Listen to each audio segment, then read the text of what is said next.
സമൂഹത്തിൻ്റെ അനശ്വര പാരമ്പര്യത്തിൻ്റെ ഉത്തരാവകാശിയായ വയലാർ ശരത്ചന്ദ്രവർമ്മ തൻ്റെ പിതാവ് മഹാകവി വയലാർ രാമവർമ്മയുടെ സമ്പന്നമായ കവിതാ പാരമ്പര്യം ശിരസ വഹിക്കുമ്പോഴും തികച്ചും സ്വന്തം ശൈലി രൂപപ്പെടുത്തിക്കൊണ്ട് ഹൃദയത്തിൽ തൊടുന്ന വരികളിലൂടെ ധാരാളം ഹിറ്റ് ഗാനങ്ങൾ മലയാളത്തിന് സമ്മാനിച്ച് മലയാളിയുടെ സാഹിത്യരംഗത്തെയും മലയാള ചലച്ചിത്ര ഗാനരംഗത്തെയും സമ്പന്നമാക്കിയ നമ്മുടെ കാവ്യനഭസിൽ വിരാജിക്കുന്ന ഈ പ്രതിഭ നാം ആലപ്പുഴക്കാരുടെ സ്വകാര്യ അഹങ്കാരം കൂടിയാണ്.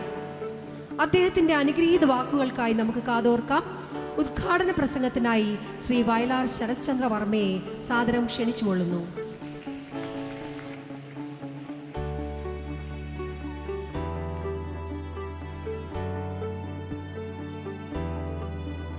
പ്രസംഗം കേട്ട് ബോറടിച്ചിരിക്കുന്നൊരവസ്ഥയില്ലേ അല്ലേ? സത്യമല്ലേ? എന്നാലും കുറച്ച് രണ്ട് വാക്ക് പറഞ്ഞിട്ട് ഞാൻ അങ്ങ് പോകണം. ഒരു വിശപ്പ് തുടങ്ങാൻ നേരമായി അല്ലേ? നിത്യവിശുദ്ധയായ കന്യാമറിയമേ, നിന്നാമം വാഴ്ത്തപ്പെടട്ടെ. നന്മ നിറഞ്ഞ സ്നേഹവാത്സല്യങ്ങൾ ഞങ്ങൾക്കനുഗ്രഹമാകട്ടെ. യോവാക്കീമിൻ്റെയും അന്നയുടെയും മകളായി പിറന്ന വിശുദ്ധ മറിയത്തിൻ്റെ നാമധേയത്തിലുള്ള 120 വർഷം അല്ലെങ്കിൽ 120 വയസ്സായിരിക്കുന്ന ഈ സ്കൂൾ ഉണ്ടായ വർഷം 1905-ലാണ്. അന്ന് വയലാർ പോലും ജനിച്ചിട്ടില്ല. ഇത് ഹൈസ്കൂളായത് 1950-ലാണ്. ഞാനും ജനിച്ചിട്ടില്ല.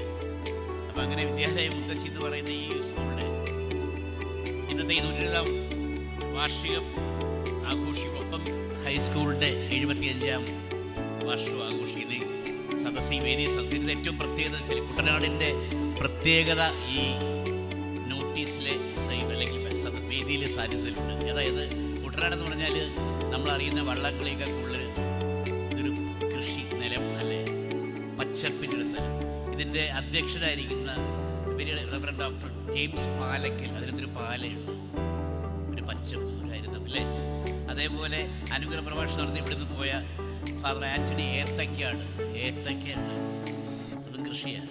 ഇനി വരാൻ പോകുന്ന റവറൻഡ് ഫാദർ മനോജ് കറുകയിൽ.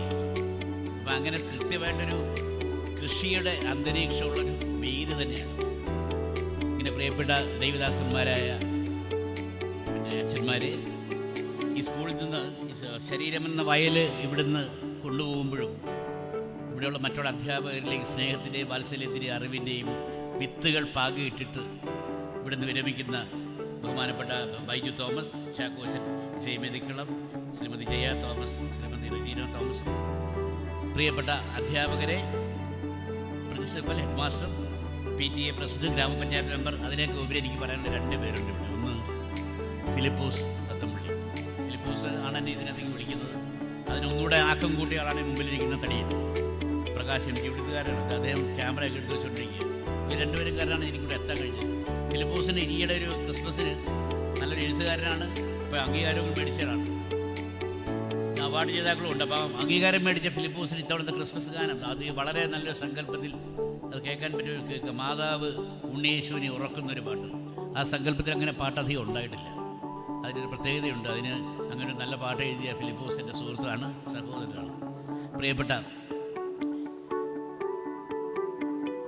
കുറുമ്പിൻ്റെ ചെറുനാമ്പുകളായ, പഠിക്കാൻ ഇഷ്ടമുണ്ടെങ്കിലും ഓരോരുത്തർ അടങ്ങിയിരിക്കാൻ വലിയ ബുദ്ധിമുട്ടുള്ള പ്രിയപ്പെട്ട കുഞ്ഞുങ്ങൾ, ഇപ്പം അച്ഛൻ ഒരു വലിയൊരു കാര്യം പറഞ്ഞു. ഇതിൻ്റെ നിങ്ങളെ നോട്ടീസിൻ്റെ ആദ്യ വാചകം തന്നെയാണ് ഇന്നെനിക്കൊരു പ്രസംഗത്തിൽ വന്നത്. അച്ഛൻ ഇന്ന് വളരെ വ്യക്തമായിട്ട്, ഞാൻ ഏകദേശം ഒരു 10ാം ക്ലാസ്സിൽ പഠിക്കുന്ന കാലം, അത് 1975 അച്ഛയും നമ്മുടെ ജെയിംസ് അച്ഛൻ പറഞ്ഞൊരു വലിയൊരു സത്യമുണ്ട്. ഈ മതവും ശാസ്ത്രവും തമ്മിൽ 2 ചേരിയിലൊന്നുമല്ല. അത് അന്ന് 1975 ഞാൻ പഠിക്കുന്ന കാലത്ത് സോവിയറ്റ് യൂണിയനിൽ നിന്നിറങ്ങിയ ഒരു മാസികയിൽ അതിന് മറുപടി ഉണ്ടായിരുന്നു. 50 കൊല്ലം മുമ്പ് അച്ഛനത് വീണ്ടും ഓർമ്മിപ്പിക്കുന്നത്, ഒരു പക്ഷേ കാലം തിരിച്ച് ഇതിൻ്റെ ഈ ഇവർ തമ്മിലുള്ള പോരില്ലാണ്ടായിട്ട് ഒരു മനുഷ്യൻ എന്ന ഈ നമ്മുടെ രൂപത്തിൽ വരുമ്പോൾ നമ്മുടെ ഒരു കാല് ശാസ്ത്രവും ഒരു കാല് മതവുമായി നമ്മൾ ഒരുമിച്ച് മുന്നേറുന്ന ഒരു കാലം വന്നേക്കാം. ഞാനിപ്പോൾ പറയാൻ കാര്യം വെച്ചാൽ ഇപ്പം അതിപ്പോൾ അച്ഛൻ പറഞ്ഞുകൊണ്ട് ഞാൻ മാത്രം പറഞ്ഞു.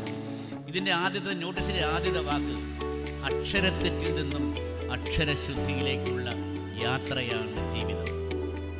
അത് ശരിയാണ്. നമ്മൾ ആദ്യമേ തെറ്റുകൾ പറഞ്ഞാണ് പല കുറി കരയുമ്പോൾ ചിരിക്കാൻ പഠിക്കും, ഇങ്ങനെയല്ലേ? പലവട്ടം വീഴുമ്പോൾ നടക്കാൻ പഠിക്കും. അങ്ങനെയാണ് ആദ്യം നമ്മൾ തെറ്റുകൾ അതിൽ നിന്നാണ് പതുക്കെ എല്ലാം പഠിക്കുന്നത്. അപ്പോൾ ശരിക്കും പറഞ്ഞാൽ വളരെ സത്യമാണ്. അക്ഷരത്തെറ്റിൽ നിന്ന് അക്ഷരശുദ്ധിയിലേക്കുള്ള യാത്രയാണ് ജീവിതം.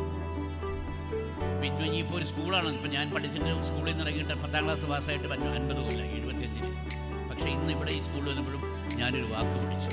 ആ വാക്ക് അച്ഛൻ പോയിട്ടില്ലേ, പ്രോട്ടോസിഞ്ചുള്ളൂസ്. എൻ്റെ ജീവിതത്തിൽ ആദ്യമായിട്ട് കേൾക്കുന്ന വാക്ക്. അത് ഒരു മുഖ്യ വികാരിയാണ് എന്നതിൻ്റെ അർത്ഥം എന്നും മനസ്സിലായി. അപ്പോൾ പുതിയൊരു വാക്ക് ഒരു വിദ്യാലയത്തിൽ വന്ന് പഠിക്കാൻ പറ്റി എന്ന് പറയുമ്പോൾ എനിക്കും ഇതൊരു വിദ്യാലയമാണ്. ഇവിടുത്തെ അധ്യാപകർ എൻ്റെ അധ്യാപകരാണ് എന്നുള്ള സത്യം ഞാൻ പറയട്ടെ. ഇപ്പം നമ്മൾ അക്ഷരത്തെറ്റിൽ നിന്ന് അക്ഷരശുദ്ധിയിലേക്ക് വരുന്നൊരു കവിത വയലാറിൻ്റെ ഉണ്ട്. ആ കവിതയുടെ പേര് കൈത്തിരി കരിന്തിരി എന്നാണ്. കൈത്തിരി നമ്മൾ കത്തിക്കുന്ന വിളക്ക്, അത് അവസാനം കെട്ട് കഴിയുമ്പോൾ അത് കരിന്തിരിയാണ്. റൂമിൽ ചക്രവർത്തി ഒരു പള്ളി പണിയുന്നു. വളരെ വലിയ നമ്മുടെ ബസിലിക്കയേക്കാൾ വലുതാണോ എനിക്കറിയില്ല, ആകുമല്ലോ. അത് പണിഞ്ഞു കഴിഞ്ഞപ്പോൾ ചക്രവർത്തിക്ക് തോന്നി യേശുവിൻ്റെ ജീവചരിത്രം ഈ പള്ളികൾ മുഴുവൻ കുത്തിവെക്കും. ഓരോ ഏട് പ്രകാരം ഒരു വസ്തു തുടങ്ങിയാൽ അത് കണ്ട് മനസ്സിലാക്കാൻ പറ്റാവുന്ന രീതിയിൽ ഓരോ അധ്യായവും അത് അതിൻ്റെ കൃത്യമായ അതിൻ്റെ ക്രമത്തിൽ കുത്തിവെക്കണം എന്നാലോചിക്കുകയും വിശ്വപ്രസിദ്ധ ശില്പിയായ മൈക്കിളാഞ്ചലോയെ അത് ഏൽപ്പിക്കുകയും ചെയ്തു. മൈക്കിളാഞ്ചലോ വന്നു ഉണ്ണിയേശുവിൻ്റെ ജനനത്തിന് മുമ്പുള്ള ഏടുകൾ ആദ്യം കുത്തി. അത് കഴിഞ്ഞപ്പോഴാണ് ക്രിസ്മസ്, ഉണ്ണിയേശുവിൻ്റെ പിറവി. ഉണ്ണിയേശുവിന് ഒരു മുഖം വേണം, മാതൃകയായി ഒരു നല്ല മുഖം, നിഷ്കളങ്കമായ ഒരു കുഞ്ഞിൻ്റെ മുഖം കിട്ടാനായിട്ട് അദ്ദേഹം പട്ടണത്തിലേക്ക് പോയില്ല. കാര്യം പട്ടണത്തിൽ നമുക്കറിയാമല്ലോ, മിക്കവാറും പേര് മേക്കപ്പ് ഇട്ട സൗന്ദര്യമായിരിക്കും കൂടുതൽ, കൃത്രിമ സൗന്ദര്യമായിരിക്കും. അപ്പം അദ്ദേഹം നേരെ പോയത് ഗ്രാമത്തിലേക്കാണ്, ഇതുപോലുള്ള പ്രദേശം. അങ്ങനെ ഗ്രാമത്തിലൂടെ നടന്ന് പോകുമ്പോൾ ഒരു കൊച്ചു കുടിലിൻ്റെ ഇറയത്ത് മെഴുകുതിരി വട്ടത്തിലൊരു കുഞ്ഞിരുന്ന് കളിക്കുന്നു. ഒറ്റ നോട്ടത്തിൽ അദ്ദേഹത്തിന് ഉൾക്കൊള്ളാം ഉണ്ണിയേശുവിന് പറ്റിയ മാതൃക, നല്ല മുഖം. മാതാപിതാക്കളുടെ അനുവാദത്തോടെ ആ കുട്ടിയുടെ മുഖം മാതൃകയാക്കി ഉണ്ണിയേശുവിനെ അദ്ദേഹം കൊത്തിവെച്ചു. തുടർന്ന് അതിന് കഴിഞ്ഞുള്ള ഓരോ ഏടുകളും കൊത്തി വർഷങ്ങളെടുത്തു എന്ന് പറയുന്നത്. ഇത്രയും ചെയ്യണ്ടേ? അങ്ങനെ ഒടുവിലത്തെ അത്താഴം, ആ മുകളിലത്തെ പടം, നമ്മളിപ്പോൾ ഇരിക്കുന്ന മുകളിലത്തെ പടം, അതിലേക്ക് എത്തി. യേശുവിൻ്റെ മുഖത്തെക്കുറിച്ച് മൈക്കിളാഞ്ചലോയ്ക്ക് യാതൊരു സംശയമില്ല. ദയയുടെ, സ്നേഹത്തിൻ്റെ, ത്യാഗത്തിൻ്റെ എന്തെല്ലാം ആ മുഖത്ത് ചേരുമോ അതെല്ലാം എങ്ങനെയാണെന്നറിയാം. 11 ശിഷ്യന്മാരെ കുറിച്ച് അദ്ദേഹത്തിന് തർക്കമൊന്നുമില്ല. പക്ഷേ ദൈവത്തിന്, സ്നേഹത്തിന് ഉച്ചിക്കൊടുത്ത 30 വെള്ളിക്കാശ് ഉച്ചിക്കൊടുത്ത യൂദാസ്, അവൻ എങ്ങനെയായിരിക്കണം എന്നൊരു പിടികിട്ടും. എത്രമാത്രം അതിന് ക്രൂരത കൊടുക്കാവോ, അങ്ങനെ ആയെങ്കിൽ ആ കഥാപാത്രത്തിൻ്റെ മുഖച്ഛായ ശരിയാവും. അങ്ങനെ ഇദ്ദേഹം വേറെ അങ്ങ് പോയില്ല. കാര്യം നമുക്കൊരു ധാരണയുണ്ട്, ലോകത്തിലെ ഏറ്റവും ക്രൂരന്മാർ കിടക്കുന്നത് ജയിലിലാണ്. കള്ളന്മാരും പിടിച്ചുപറിക്കാരും കൊലപാതകികളും മനസാക്ഷിയില്ലാത്തവരും കിടക്കുന്ന അവിടെയാണല്ലോ. പക്ഷെ അത് തെറ്റാട്ടോ.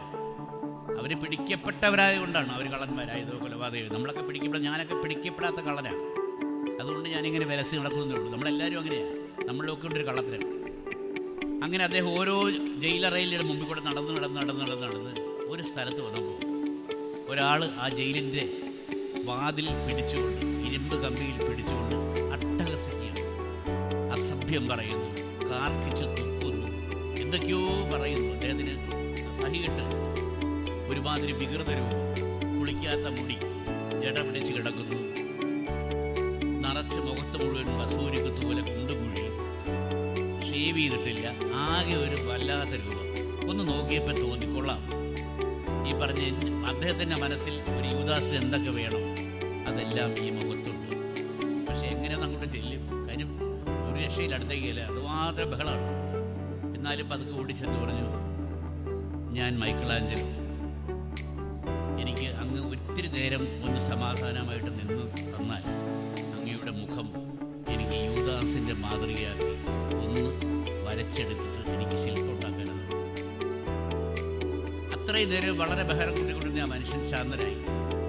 ദേഷ്യം പോയി, കൈയുടെ ബലം കുറഞ്ഞു, തളർച്ചയായി, കണ്ണിൽ കൂടെ കണ്ണുനീര് ഇങ്ങനെ കണ്ടമാനം ഒഴുകി. മൈക്കിളാഞ്ചലോ അത്ഭുതപ്പെട്ടു. ഇത്രയും നേരം ഇങ്ങനെ ഇരുന്ന ഒരു മൃഗത്തെ പോലെ അലറിക്കൊണ്ടുവന്നൊരു മനുഷ്യൻ പെട്ടെന്ന് എങ്ങനെയാണ് ഒരു കുഞ്ഞാടിനെ പോലെ ശാന്തനായത്? എന്ത് പറ്റിയെന്ന് ചോദിച്ചു. അപ്പം അദ്ദേഹം പറഞ്ഞു, എൻ്റെ കുട്ടിക്കാലത്ത് എൻ്റെ മുഖം ഉണ്ണിയേശുവിന് മാതൃകയാക്കാൻ ആരോ ഏതോ ഒരു ശില്പി വന്നിരുന്നു എന്ന് എൻ്റെ അച്ഛനും അമ്മയും എന്നോട് പറഞ്ഞിട്ടുണ്ട്. കാലം കഴിഞ്ഞപ്പോൾ ഞാൻ തന്നെ പാഠങ്ങളൊക്കെയും അരുളുന്ന ഗുരു സമക്ഷം കൂപ്പുകയ്യാവുക. വലിയ പാടാ സാറിനെ ബഹുമാനിക്കാൻ എല്ലാം പറഞ്ഞു തരുന്നത്. ഞാൻ ഈ സ്കൂളിനെ ബഹുമാനിക്കുന്നു. കാര്യം ഇതൊരു വാക്ക് ഒരു ഗുരുനാഥൻ്റെ സ്ഥാനത്ത് തന്നെ പഠിപ്പിച്ചു. ഈ സ്കൂളിനെ ഞാൻ ബഹുമാനിക്കുന്നു. ഒപ്പം അച്ഛനും അമ്മയ്ക്കും എപ്പോഴും ഉണ്ണി നീ വളരാതെ വളരുന്ന മകനാവുക. അച്ഛനും അമ്മയ്ക്കും എപ്പോഴും ഉണ്ണി നീ വളരാതെ വളരുന്ന മകളാവുക. അത് വേണം കേട്ടോ. അവസാനം തള്ളിക്കളയുന്ന ഒരു തലത്തിലേക്ക് കൊണ്ട് കളയരുത് അവരെ. കാര്യം അവർ കാത്തിരിക്കും വീണ്ടും, വരൂ വരൂ. പാടത്തിൻ്റെ വരമ്പത്തൂടെ അവൻ്റെ കാലച്ച അല്ലെങ്കിൽ അവളുടെ കാലച്ച കേട്ട് വാടാത്ത ഇലയുമായി ആഹാരം വച്ച് കാത്തിരിക്കുന്ന ഒരു അമ്മയുണ്ട് വീട്ടിൽ, അതുണ്ടാക്കുന്ന ഒരു അച്ഛനുണ്ട് വീട്ടിൽ എന്ന വിചാരം എത്ര വലുതാവുമ്പോൾ ഉണ്ടാവണം. അതാണ് ജീവിതത്തിൻ്റെ വിദ്യാഭ്യാസം. അതുകൊണ്ട് അക്ഷരത്തിൽ നിന്ന് അക്ഷരശുദ്ധിയിലേക്കുള്ള യാത്രയാവട്ടെ ഓരോരുത്തരുടെ ജീവിതം എന്ന് നിങ്ങളുടെ മുമ്പിൽ തന്നെ ഒരു പ്രതിജ്ഞ പോലെ പറഞ്ഞുകൊണ്ട് 120ാമത് ഈ വാർഷിക സമ്മേളനം